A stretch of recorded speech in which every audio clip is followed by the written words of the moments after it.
এই মুহূর্তে বরিশালের সি&বি রোডে আছেন সহকর্মী অপূর্ব অপু এবং গাইবান্ধার 0 পয়েন্টে আছেন বিপ্লব ইসলাম। সরাসরি প্রথমেই যাচ্ছি অপুর কাছে। দিনের মতন আবারও উত্তাল হয়ে উঠেছে বরিশাল। আজকে বরিশাল কেন্দ্রীয় বাস টার্মিনালে দুপুর 1টা থেকে এখন রণক্ষেত্র চলছে। দুপুর 12:30 থেকে যে রণক্ষেত্র শুরু হয়েছে সেটি এখন দুপুর 2:15 বাজে এখন পর্যন্ত কিন্তু চলছে। বিভিন্ন জায়গা থেকে ইট পাটকেল ছড়া হচ্ছে। কোটা সংস্কার আন্দোলনকারীদের সাথে পুলিশের সাথে এখানে ধাওয়া পাল্টা দেওয়া হয়েছে। প্রায় 1.5 ঘন্টা পর্যন্ত এই ধাওয়া পাল্টা দেওয়া চলছে। দফায় দফায় এখানে টিয়ার সেল ছড়া নিক্ষেপ করা হচ্ছে। অন্যদিকে কোটা সংস্কার আন্দোলনকারীরাও কিন্তু আসলে ইট পাটকেল ছড়া হচ্ছে। আজকে মূলত সকাল 11টার সময় এই বরিশাল কেন্দ্রীয় বাস টার্মিনালের সামনের সড়কটি অবরোধ করে বরিশাল মহিলা কলেজের নারী শিক্ষার্থীরা এসে এখানে প্রথমে অবরোধ করে। তাদের সাথে পরবর্তীতে বিভিন্ন কলেজের শিক্ষার্থীরা এসে এখানে তারা অবস্থান নিয়ে স্লোগান দেয়, নানান ধরনের স্লোগান দেয়।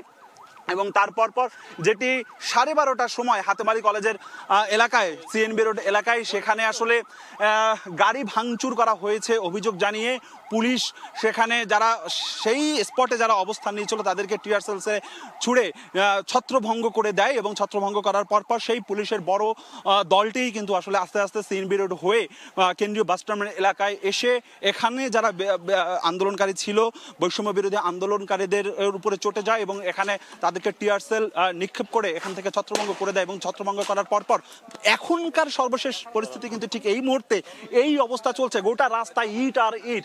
বেশ কয়েকটি গাড়ি এখানে ভাঙচুর করার অভিযোগ উঠেছে। এবং দুপুর 2টায় এখানে গায়ে নামাজের কথা ছিল। বিশ্ববিদ্যালয়েও কিন্তু আসলে দুপুর 3টার সময় বিশ্ববিদ্যালয়ের আন্দোলনকারীরা সেখানে অবস্থান নেওয়ার কথা জানিয়েছে। তবে বিশ্ববিদ্যালয়ের উপাচার্য ডক্টর বদরুজ্জামান ভূঁইয়া তিনি দুপুর 3টার মধ্যে বিশ্ববিদ্যালয় হল থেকে সমস্ত শিক্ষার্থীদেরকে বের হয়ে যাবার নির্দেশনা দিয়েছে এবং অনির্দিষ্টকালের জন্য বিশ্ববিদ্যালয় বন্ধ ঘোষণা করা হয়েছে।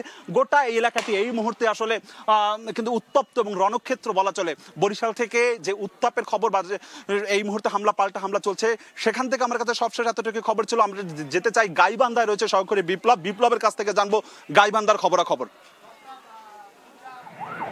গাইবান্ধায় এই মুহূর্তে যদি বলি একটু কিন্তু একেবারে থমথমে অবস্থা বিরাজ করছে। কোটা সংস্কার আন্দোলনের যে নেতাকর্মীরা তারা কিন্তু আমরা দেখেছি সকাল 10:30টার দিকে একেবারে অতর্কিতভাবে হাতি লাঠি সোঁটা নিয়ে কিন্তু কয়েক শতাধিক কোটা আন্দোলনকারী গাইবান্ধা শহরে প্রবেশ করে। তারা কিন্তু প্রথমে গাইবান্ধা শহরের বিভিন্ন গুরুত্বপূর্ণ যে সড়ক সেই সড়কগুলিতে কিন্তু তারা লাঠি হাতে মিছিল করে এবং কোটা সংস্কারের দাবি জানায়। সেই মিছিলের পরবর্তীতে কিন্তু আমি যে স্থানটিতে রয়েছি শহরের একেবারে 0 পয়েন্ট 1 নম্বর রেলগেট, এই রেলগেটে এসে কিন্তু তারা অবস্থান নেয়। এই অবস্থান নেওয়ার ফলে কিন্তু শহরের যানবাহন চলাচল বন্ধ হয়ে যায়। এই রেলগেটের পাশে কিন্তু একেবারে রেল লাইনের অবস্থান এবং পাশে জেলা আওয়ামী লীগ কার্যালয়ের অবস্থান।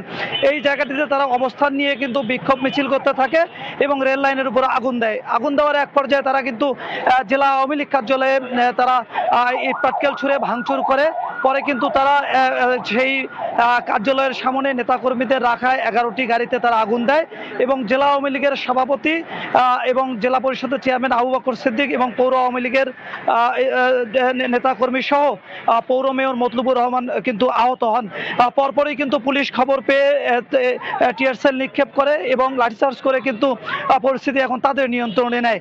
যদি বলি যে এই মুহূর্তে যে 0 পয়েন্ট যেটিতে কোটা আন্দোলনকারীদের অবস্থান ছিল সেই কোটা আন্দোলনকারীদের অবস্থান কিন্তু এখন নেই।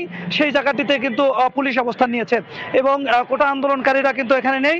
আর পাশাপাশি যদি বলি যে আওয়ামী লীগ কার্যালয় ভাঙচুরের পরপরই কিন্তু আওয়ামী লীগের নেতৃবৃন্দ কিন্তু শহরে দফায় দফায় খণ্ড খণ্ড মিছিল করছে।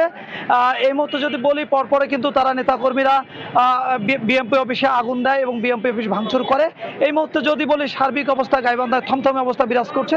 কোটা আন্দোলনকারীরা ছত্রভঙ্গ হলেও কিন্তু তারা বিভিন্ন স্থানে অবস্থান নিয়ে আছে বলে আমরা জানতে পেরেছি।